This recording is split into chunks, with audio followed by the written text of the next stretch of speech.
What's going on, everyone? Welcome back to a brand new weekly roundup. If you're new around here, we do a roundup of all the stories that I haven't been able to cover or talk about because they just don't make the cut for a bigger, longer video. So we compress a few smaller stories into one video. If you're new around here, please subscribe to the channel, like the video if you enjoy, and if you want more of these weekly roundups. They're really great. Really great. Let's start with a real wholesome story. Get everyone in a good mood. On r/livestream fails, there was a post saying wholesome streamer gets emotional after getting his first viewers in an hour. Here's the clip. First viewer that I've had, I've been streaming for 48 minutes, and you know, it's starting to look a little bleak, but I mean, you just made my day.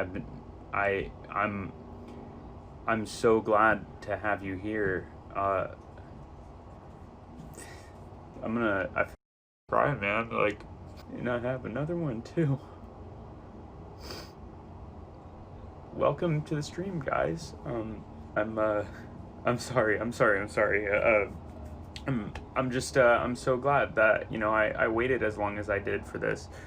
I started to, I didn't start to think I was going to give up, but, you know, I wanted to give a message out, and I'm just, you know, honored to have you guys here. My heart soars with the eagle's nest. I mean, any YouTuber, anyone aspiring to be a content creator can relate. The first few years, sometimes it can take a while to get your core fan base and viewership. It can really get super overwhelming when you actually accumulate an audience of people who actually want to listen to you, and I can completely relate to this guy. Super wholesome, this clip. I can't lie to you, it touched me. Not like that, but it touched me in the right places. After seeing all the love and support he got from that Reddit post, which went viral, he went on Reddit and typed this out. "This is me. I am speechless. I just want to thank you so much for everything. OP reached out to me and explained everything about how he originally wasn't sure about me, and I have nothing but respect for him and his friends for proving there are good people in the world. I'll not let you all down. I want to prove to people that there is goodness in the world and that we are capable of so much more than most think.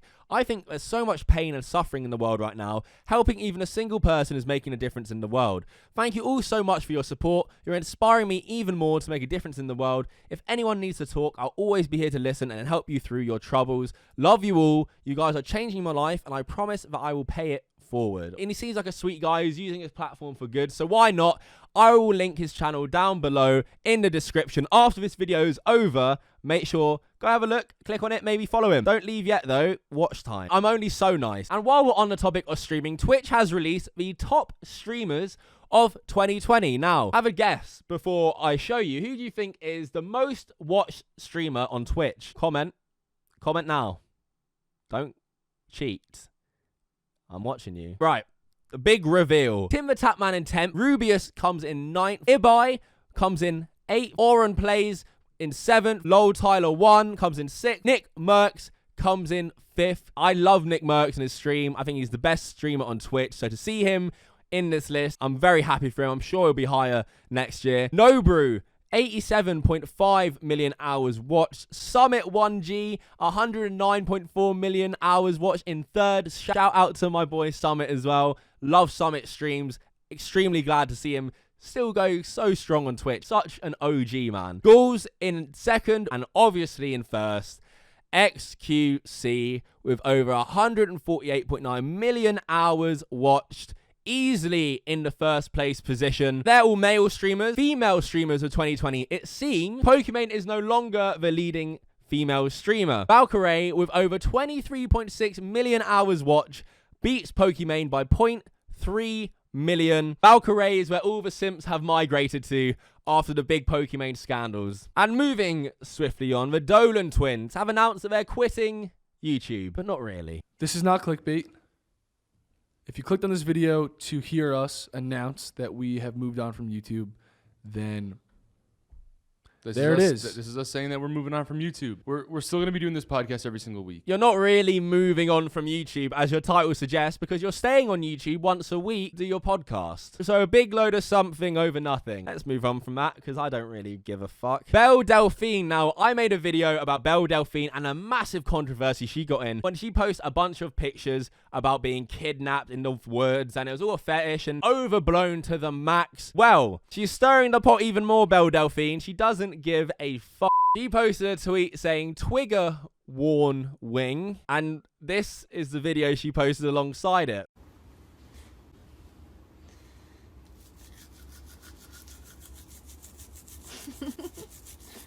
Can't lie, made me laugh.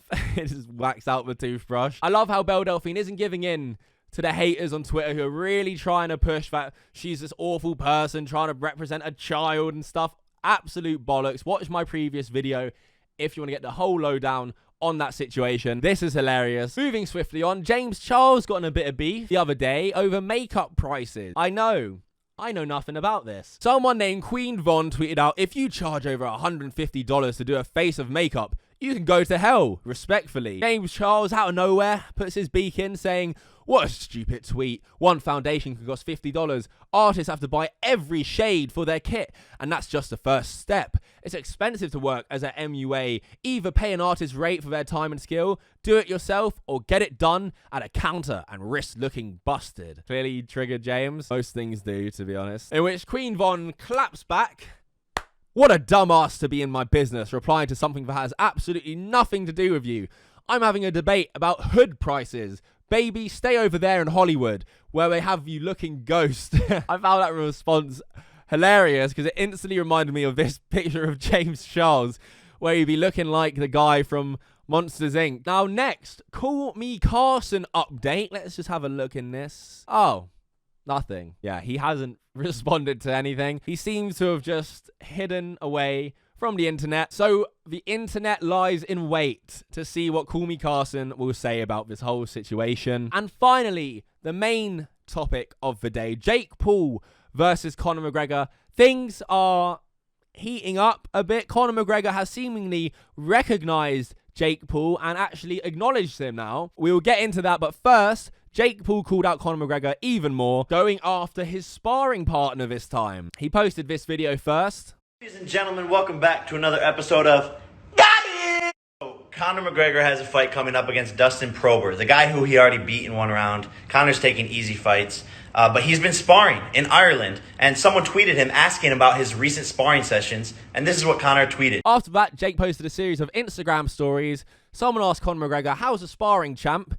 Conor McGregor wrote, very tough. I got a nice shot that clipped the nose upward and made it bleed. The rounds were super close though, razor.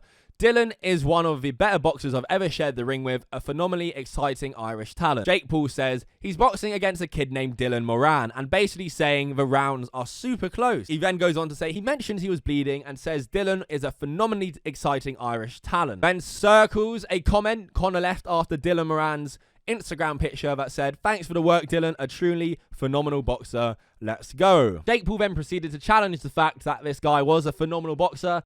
Damn, okay, so Conor's been boxing, going against some phenomenal, exciting Irish talent. Damn, this kid must be really good, you know, because Conor's a good boxer, right? And then we look this kid up. Ladies and gentlemen, I present to you the big, bad, exciting Irish talent, Dylan Moran, the kid that Conor McGregor is sparring against. Take a look. Strong guy, and he's getting caught. Oh. Wow. He's in danger of getting stopped. Grab him, Dylan. Unbelievable. Grab him. Oh. So that's the guy. That's the guy that's making Conor bleed and giving him close rounds, who is a phenomenal, exciting Irish talent. There's a $50 million offer on the table. I think at this point, Conor's just scared to lose because he knows I'm a better boxer than that. Got him. So Jake Paul says that this Irish boxer, and we don't know where he got them clips from. I haven't looked into this, so I don't know for sure. I bet that clip and that footage is from like one of his first ever fights. But Jake Paul says Conor McGregor is scared of him, big doubt, and that there's still a $50 million offer on the line. Now, Conor McGregor hasn't responded to this offer, hasn't even acknowledged Jake Paul until today. Conor went onto this talk show and actually talked about YouTube boxing and references Jake Paul. The recent trend of fights between celebrities and people of different fighting backgrounds. We had a YouTube Jake Paul beat former NBA player Nate Robinson. That sold over 1 million buys on pay-per-view. A lot of people are criticizing it as maybe making a bit of a mockery of fighting. I want you to weigh in on that for me. You know, if they are fighting, well, then it can't make a mockery of fighting, right? They're getting in and they're competing. You know, I am not so much against it. What I would say is, though, the numbers that show calculated was, it was a Mike Tyson fight. You know, you had Tyson, an icon in fighting, as well as Roy Jones Jr., two goats in the sport of combat. You know, and then you had the YouTube kid and then an NBA star competing underneath that. So it done good business. Am I into those competitions myself? You know, it's not the most high level, if any level at that stage. Obviously, the Tyson and Jones fight was very high level, and it was very interesting to see what they would be like in their older age. Or, you know, but I thought they both fought amazingly. And you know, if it makes dollars, it makes sense. I know Dana and the UFC are not really into it, but you know, I'm not so against it. I think, you know, if people are willing to get in and take the risk of making that walk, you know, I am certainly a viewer. Firstly, it's cool to see a Conor McGregor supports YouTube boxing and actually sees it. Like Mike Tyson said in his press conference, that it's actually helping the sport as well. He calls Jake Paul the YouTube kid, doesn't even reference him by name, but also makes the point that I've been making. Jake Paul keeps saying that he did 1.8 million pay-per-view buys. Yeah, like Conor McGregor says, it was a Mike Tyson, Roy Jones Jr. fight. That was the big money. That was the draw for the majority of people, not Jake Paul versus Nate Robinson. But he doesn't seem too against it. As he mentioned, Dana White is very against it. But he said if it makes dollars, it makes sense. If Jake Paul is truly offering $50 million, who knows? Maybe this fight could happen. Floyd Mayweather versus Logan Paul is apparently happening. I tweeted this out last night that it's the most under-promoted fight ever because it's happening next month. It's happening in February. So there's literally been no promotion. I've heard nothing from Logan Paul, nothing from Floyd Mayweather other than the initial announcement. Maybe it's going to get cancelled or postponed. But yeah, Jake Paul vs Conor McGregor, the beef lives on. And yeah, that is the final story of the day. Please leave a like. If you made it this far, if you're here, do me a solid. If you enjoyed the video, leave a massive thumbs up. If you got to this part of the video, comment McGregor spanks Jake. And I know you're a real one making it this far. All my socials are down below, my Instagram, my Twitter account, everything. My DMs are always open, so if you want to DM me, I look at my DMs from time to time, respond to you guys. So yeah, check that out. That is it for this video. Until next time, fuck off.